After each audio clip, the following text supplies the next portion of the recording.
जय हिंद दोस्तों, आज हम बात करने वाले समांतर श्रेणी के बारे में। इसका पहले जो है हमने अपनी एक वीडियो आपके सामने ला ली है, जिसमें जो हमने समांतर श्रेणी को आप किस प्रकार से आइडेंटिफाई कर पाएंगे और उसको किस प्रकार से हल कर पाएंगे, ये हमने जो है बहुत ही अच्छी तरीके से आपको समझाने की कोशिश की है। तो चलिए हम इसके आगे जो है अपना लेवल कुछ आगे बढ़ाते हैं। और आज हम जो है आज पढ़ने वाले हैं यनवा पद, है ना, एपी का, एपी यानी कि एरिथमेटिक प्रोग्रेशन का यनवे पद के द्वारा आप किस प्रकार से जो है समांतर श्रेणी को हल कर पाएंगे और उसका कौन सा पद आपको ज्ञात करना है वो आज आप हमको सिखाने वाले। तो चलिए वीडियो में आगे बढ़ते हैं। जैसे हमने बात की कि यनवा पद, है ना, तो एपी का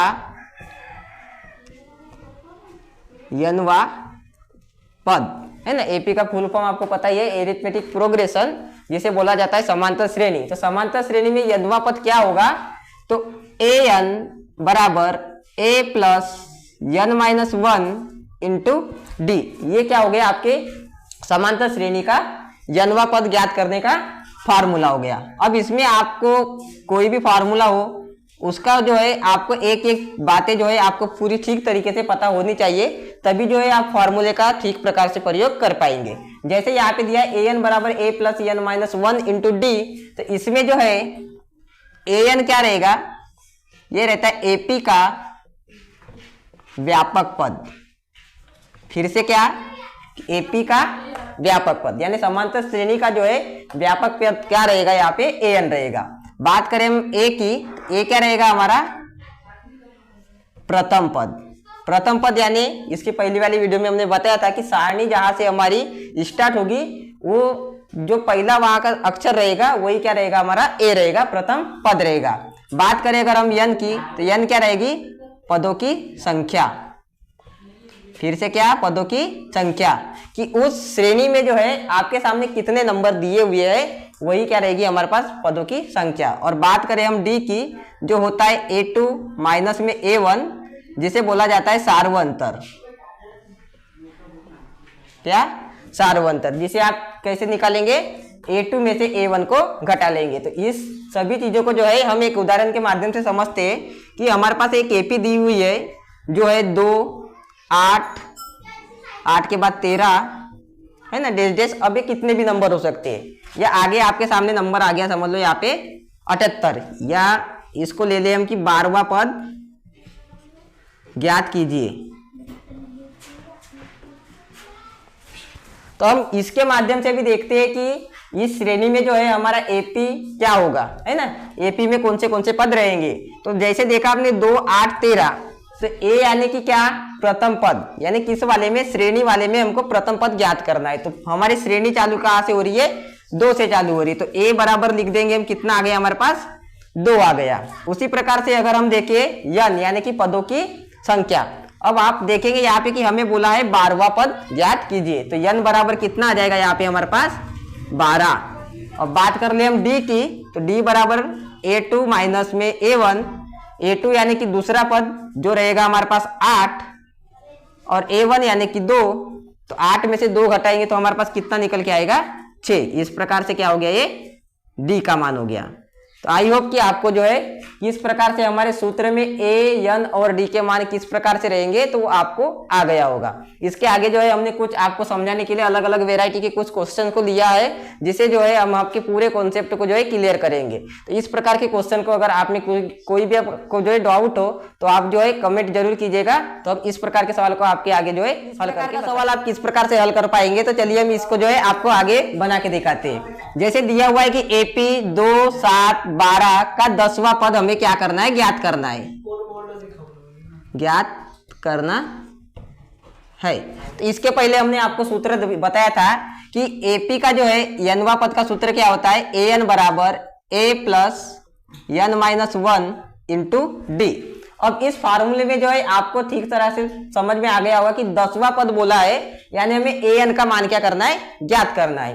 तो ए बराबर कितना लिख लेंगे हम, ए बराबर यानी क्या, जल्दी से बोलिए क्या होता है, ए बराबर प्रथम पद भाई। तो प्रथम पद हमारे पास कौन सा दिया हुआ है, 2 दिया है ना। उसी प्रकार से हम बात करें इसमें यन की, यन यानी कि क्या, पदों की संख्या, यानी इसमें बोला है 10वां पद, तो यन बराबर कितना हो गया, 10। हम बात करें अगर डी की, तो डी बराबर क्या होता है, सार्वंतर, जो होता है A2 माइनस में A1, यानी 7 में से हमें 2 को घटा देना है, तो कितना आ जाएगा हमारा 5। अब ये जो हमारे पास मान निकले इसी को हमको क्या करना है, समीकरण में रख देना है। तो समीकरण में मान रख देंगे हम, तो क्या आ जाएगा हमारा, ए 10 का मान निकाल रहे हैं हम, ए का मान 2 धन n का मान 10 ऋण 1, d का मान कितना 5। अब इसको हल करेंगे तो 2 धन 10 में से 1 गया तो आपका आ जाता है 9, कोष्टक हट गया तो गुना का चिन्ह, गुना 5 बराबर 9 5 45, 45 और 2 हो जाते हैं हमारे 47। तो A10 की वैल्यू कितनी आ गई, यानी ये जो हमारी श्रेणी चल रही है ये आगे चल के इसका 10वां पद कितना होगा, 47 होगा।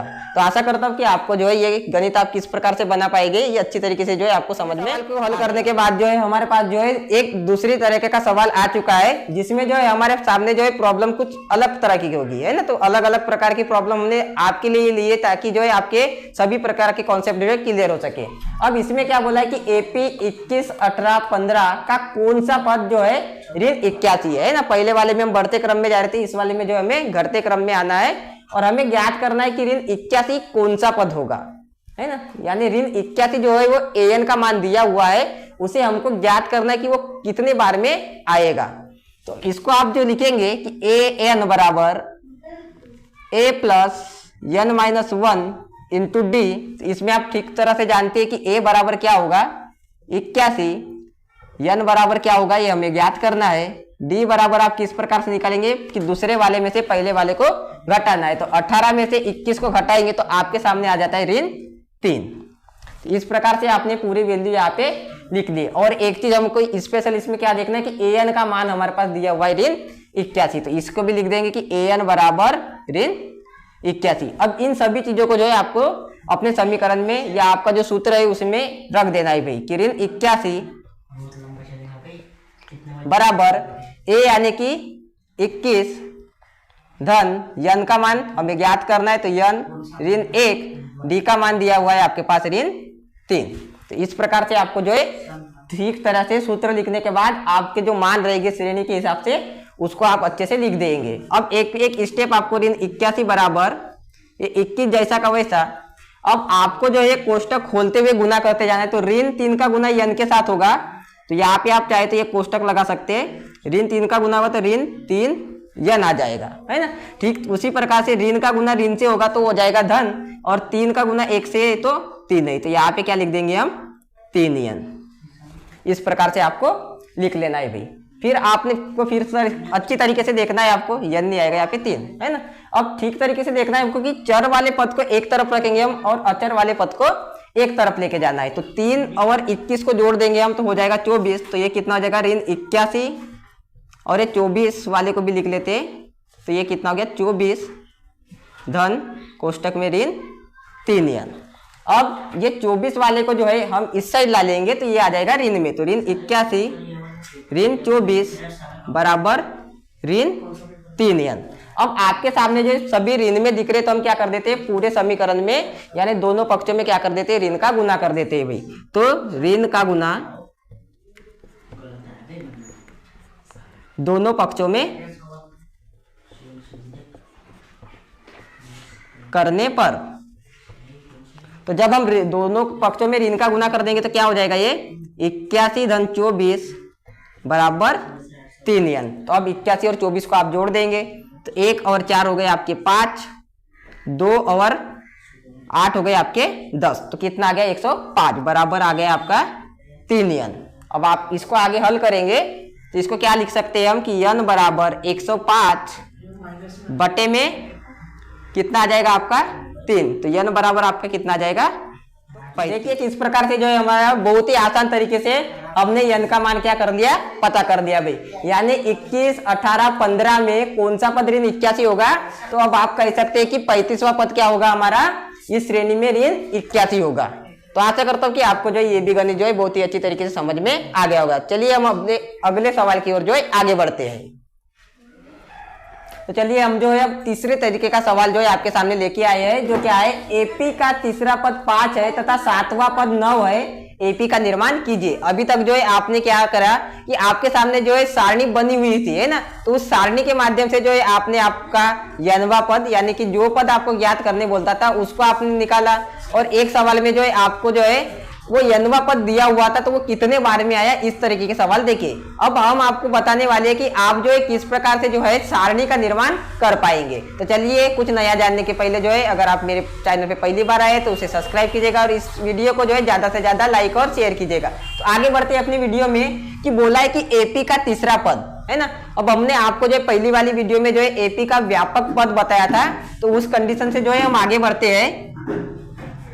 तो तीसरा पद बोला है, तो एपी का व्यापक पद में तीसरा पद क्या होता है, अब जल्दी से आप जो है दिमाग पे जोर डालिए और जल्दी से याद कीजिए कि तीसरा पद क्या होता है व्यापक श्रेणी में। तो भाई ये होता है कि a प्लस में 2d, है ना। अगर तीसरे पद की बात करें तो a प्लस 2d कितना होता है 5, क्या लिख देंगे हम यहाँ पे 5, ये हो गया हमारा समीकरण नंबर 1। सातवां पद बोला यानी क्या लिख देंगे हम a प्लस में 6d बराबर 9 है। ये हो गए हमारे 2 समीकरण। अब आप जल्दी से याद कीजिए कि हमने पार्ट 3 में जो 2 चर वाले रैखिक समीकरण युग्म हम पढ़ रहे थे उसमें हमारे सामने ऐसे समीकरण को हल करने की विधि आई थी। कौन सी विधि थी वो, जल्दी से कमेंट करिए, कौन सी विधि थी, विलोपन विधि भाई। तो आप इसे क्या कर लेंगे, विलोपन विधि से हल कर लेंगे। तो क्या कर दिया हमने, एक घटाने पे, है ना, तो एक में से ए गया तो कट, 4 में 2 में से 6 गए तो क्या आ जाएगा ऋण 4d बराबर 5 में से 9 गए तो ऋण 4, दोनों तरफ ऋण ऋण है तो d बराबर क्या लिख देंगे कि ऋण 4 बटे ऋण 4 बराबर 1। इस प्रकार से आपके सामने क्या आ जाएगा, d का मान आ जाएगा। क्योंकि किसी भी श्रेणी का निर्माण करने के लिए जो है आपको सार्वअंतर कितना लेना है वो आपको पता रहना चाहिए। तो d बराबर कितना आ गया, 1 आ गया अभी। अब उसी प्रकार से अब जो है हमें प्रथम पद भी याद करना पड़ेगा भी, क्योंकि श्रेणी में पहला पद दिया रहेगा, उसके बाद ही हम दूसरा, तीसरा, चौथा जो भी पद निकालना है वो हम याद कर सकते हैं। तो अब जो हमारे पास डी का मान पता चला तो हम क्या करेंगे, समीकरण 1 या 2 में से किसी एक में रख देते। तो हम यहाँ पे लिख देते हैं कि समीकरण 1 में डी का मान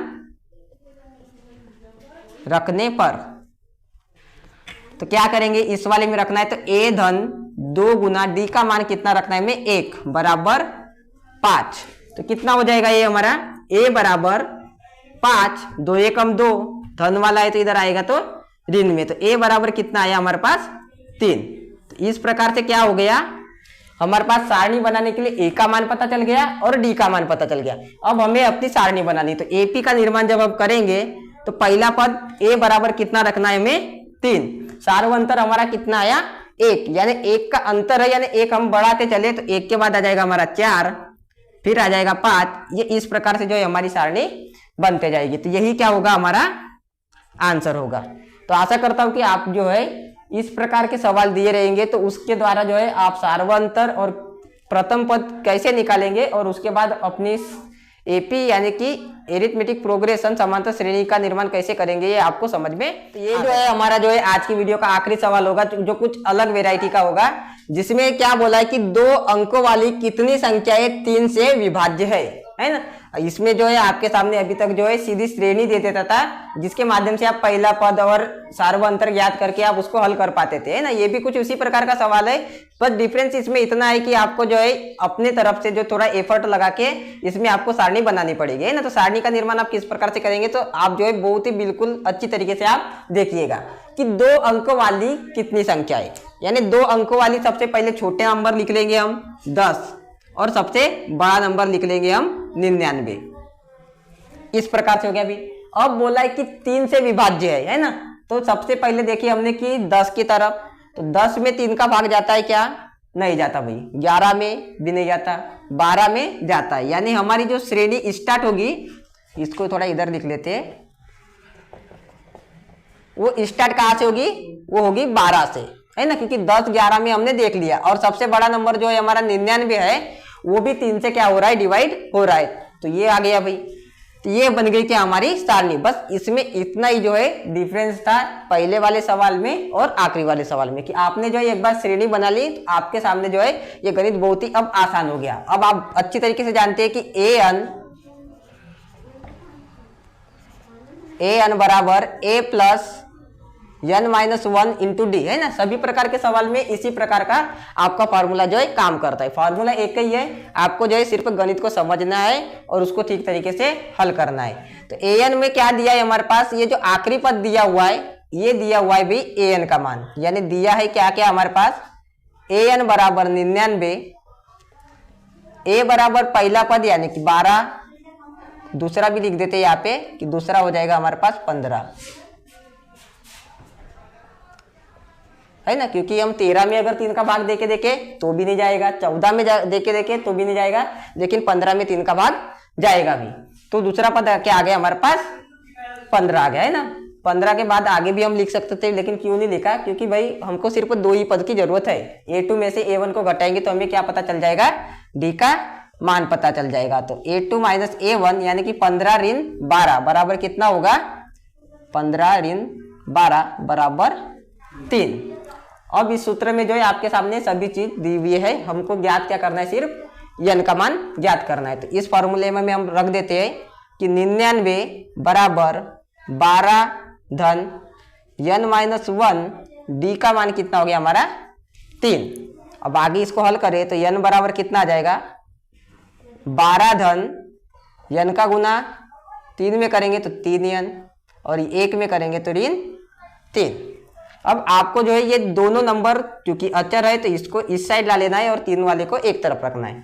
तो 3 जुड़ेगा तो ये हो जाएगा 102 बराबर 12 धन 3n, 12 घटेंगे तो ये आ जाएगा फिर से कितना, 90 बराबर 3n, है ना, क्योंकि ये प्लस वाले में है तो इधर आएगा तो माइनस में आएगा। तो 102 में से 12 को घटा देंगे तो कितना आ जाएगा, 90 आ जाएगा। तो हम लिख सकते हैं हम यहाँ पे कि n बराबर 90 बटे में 3। अब 3 से अब इसको डिवाइड करोगे तो कितना आ जाएगा यहाँ पे 30।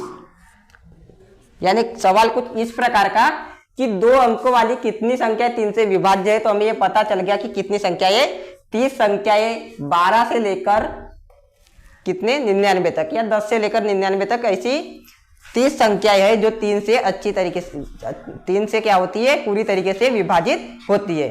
तो आई होप कि आपको जो मेरे द्वारा बताई गई चीजें आपको अच्छी तरीके से समझ में आ गई होगी। अगर आपको मेरा वीडियो थोड़ा भी अच्छा लगे तो मेरी वीडियो को आप जो है लाइक और शेयर कीजिएगा और मेरे चैनल बालाघाट एजुकेशन सब्सक्राइब करेंगे। मेरी वीडियो देखने के लिए धन्यवाद। जय हिंद।